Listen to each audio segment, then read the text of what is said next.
আকাশবাণী কলকাতা জেলা চিঠি উত্তর দিনাজপুর থেকে পাঠিয়েছেন আমাদের সংবাদদাতা তন্ময় চক্রবর্তী। কিছুদিনের মধ্যেই জমি থেকে আলু তোলা শুরু হয়ে যাবে। এরপরই প্রয়োজন হবে হিমঘরের। এই নিয়ে তৎপরতা শুরু হয়েছে জেলা প্রশাসনে। ফেব্রুয়ারি মাস থেকে খুলে যাচ্ছে হিমঘরগুলি। এর আগে হিমঘরে 10% আলু সংরক্ষণের ব্যবস্থা ছিল, কিন্তু এবার জেলার সমস্ত হিমঘরে 30% স্থান সংরক্ষণ করার কথা বলা হয়েছে। সেই সঙ্গে হিমঘরে আলু রাখা নিয়ে অশান্তি এড়াতে থাকছে বাড়তি পুলিশি নিরাপত্তা। সম্প্রতি জেলাশাসক সুরেন্দ্র কুমার মীনার নেতৃত্বে হিমঘর মালিকদের নিয়ে একটি বৈঠক হয়। জেলাশাসক জানিয়েছেন, এবার প্রান্তিক ও ক্ষুদ্র চাষিদের সুযোগ দিতেই জেলার হিমঘরগুলিকে বলা হয়েছে 30% জায়গা সংরক্ষণ করে রাখার জন্য। সেই অনুযায়ী ব্যবস্থাও নেওয়া হয়েছে। জেলার কৃষি বিপণন দপ্তরের আধিকারিক অনিল কুমার শর্মা বলেছেন, ফেব্রুয়ারিতে জেলার 10টি হিমঘর খুলে যাবে, যার বেশিরভাগই ইসলামপুর মহকুমায়। একটি মাত্র হিমঘর রয়েছে রায়গঞ্জ মহকুমায়। চাষিরা তাদের সুবিধা মতো কাছের হিমঘরে আলু রাখার সুযোগ পাবেন। একজন চাষি কমপক্ষে 35 কুইন্টাল আলু মজুত রাখতে পারবেন। পাশাপাশি কৃষক বন্ধু ও কৃষিক্ষেত্রে বিভিন্ন উপভোক্তারা প্রশাসনের তালিকা অনুযায়ী বন্ড তোলার সুযোগ পাবেন। এ বিষয়ে আরও বৈঠক বা আলাপ আলোচনা হবে বলে প্রশাসন সূত্রে জানা গেছে। উল্লেখ্য, গতবার জেলায় 7,15,900 মেট্রিক টন আলু উৎপাদন হয়েছিল। এবার তার পরিমাণ আরও বাড়বে বলে দাবি কৃষি আধিকারিক সহ জেলা প্রশাসনের। শীতের সময়ে জনসাধারণের মধ্যে সর্দি কাশির সমস্যা বেড়েই চলেছে। রায়গঞ্জের বাতাস যেন বিষময় হয়ে উঠেছে। এয়ার কোয়ালিটি ইন্ডেক্স বা বাতাসের গুণমান সূচক রোজই বেড়ে যাচ্ছে। এর একমাত্র কারণ দূষণ। শ্বাসকষ্টজনিত সমস্যার কারণে ডাক্তারদের চেম্বারে শিশু রোগীদের সংখ্যা লাফিয়ে বাড়ছে। ভিড় বাড়ছে সরকারি হাসপাতালেও।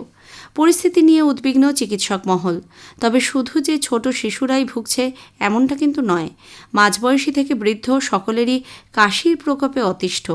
শহরের বিশিষ্ট শিশুরোগ বিশেষজ্ঞ নীলাঞ্জন মুখোপাধ্যায় বলেছেন, শীতকালে এমনিতেই হাসপাতালে শিশুদের ভর্তি থাকার সংখ্যাটা কম হয়। তবে এই মুহূর্তে যে শিশুরা হাসপাতালে ভর্তি রয়েছে তাদের অধিকাংশই শ্বাসকষ্টজনিত সমস্যার কারণে।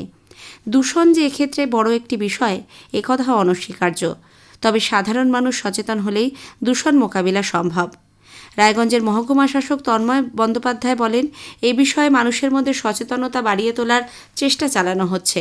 রাজ্য দূষণ নিয়ন্ত্রণ পর্ষদকে সঙ্গে নিয়ে দূষণ কমাতে প্রয়োজনীয় পদক্ষেপ নেওয়া হচ্ছে। দূরপাল্লার ট্রেনগুলি দাঁড়ায় বটে, ওই ট্রেনগুলিতে সওয়ারি হয়ে গন্তব্যে পৌঁছন হাজার হাজার যাত্রী। কিন্তু বিভিন্ন ট্রেনের কোচগুলির অবস্থান সম্পর্কে আগাম কোনো ধারণা থাকে না যাত্রীদের। ফলে ট্রেনগুলি প্ল্যাটফর্মে দাঁড়ানোর আগেই যাত্রীদের মধ্যে শুরু হয়ে যায় দৌড়ঝাঁপ। লটবহর নিয়ে সমস্যায় পড়ায় দীর্ঘদিন ধরেই ডালখোলা স্টেশনের প্ল্যাটফর্মগুলিতে কোচ ডিসপ্লে বোর্ডে দাবি তুলেছিলেন যাত্রীরা। তাদের দীর্ঘদিনের দাবি শীঘ্রই পূরণ হবে বলে আশ্বাস দিয়েছেন উত্তর পূর্ব সীমান্ত রেলের জেনারেল ম্যানেজার চেতন কুমার শ্রীবাস্তব। অমৃত ভারত স্টেশন প্রকল্পে ডালখোলা স্টেশনে পুনর্নির্মাণের কাজ চলছে। কাজের অগ্রগতি খতিয়ে দেখতে গত শুক্রবার ডালখোলা স্টেশন পরিদর্শন করেন তিনি। ঘুরে দেখেন শামসি স্টেশনের কাজকর্ম। কাজের বিভিন্ন দিক খতিয়ে দেখার পাশাপাশি স্থানীয় ব্যবসায়ী সমিতি ও রাজনৈতিক প্রতিনিধি দলের সঙ্গে আলোচনায় বসেন তিনি। তার কাছে স্টেশনের বিভিন্ন সমস্যার কথা তুলে ধরেন তারা।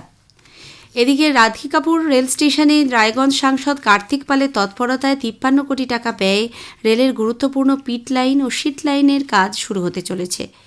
রায়গঞ্জের সাংসদ কার্তিক পাল বলেন, উত্তর দিনাজপুর জেলায় রেলের কোনো যন্ত্রাংশ খারাপ হয়ে গেলে কাটিহার অথবা কিষানগঞ্জে গিয়ে সেই যন্ত্রাংশ আনতে হয়। রাধিকাপুর রেল স্টেশনে এই কাজ অনুমোদনের ফলে অবিলম্বে এই সমস্যার সমাধান হবে।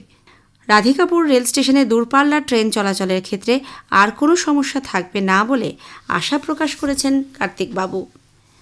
জেলার কালিয়াগঞ্জ শহরের ঐতিহ্যবাহী প্রতীতি সাহিত্য সংস্কৃতি ও কৃষ্টি আয়োজিত 48তম বর্ষের অষ্টম অধিবেশন অনুষ্ঠিত হল কালিয়াগঞ্জ শহরের হাসপাতাল পাড়ায় অবস্থিত প্রাক্তন শিক্ষক তথা প্রতীতির প্রাক্তন সভাপতি এবং সাহিত্যিক তপন চক্রবর্তীর বাসগৃহে। সাহিত্য আসরের মূল আলোচ্য বিষয় ছিল গামারি নদী ও নদী সংস্কৃতি। অনুষ্ঠানের প্রধান আলোচক ছিলেন জেলার বিশিষ্ট পুরাতত্ত্ববিদ ডক্টর বৃন্দাবন ঘোষ। জেলার চিঠি শেষ হল। উত্তর দিনাজপুর থেকে পাঠিয়েছেন আমাদের সংবাদদাতা তন্ময় চক্রবর্তী।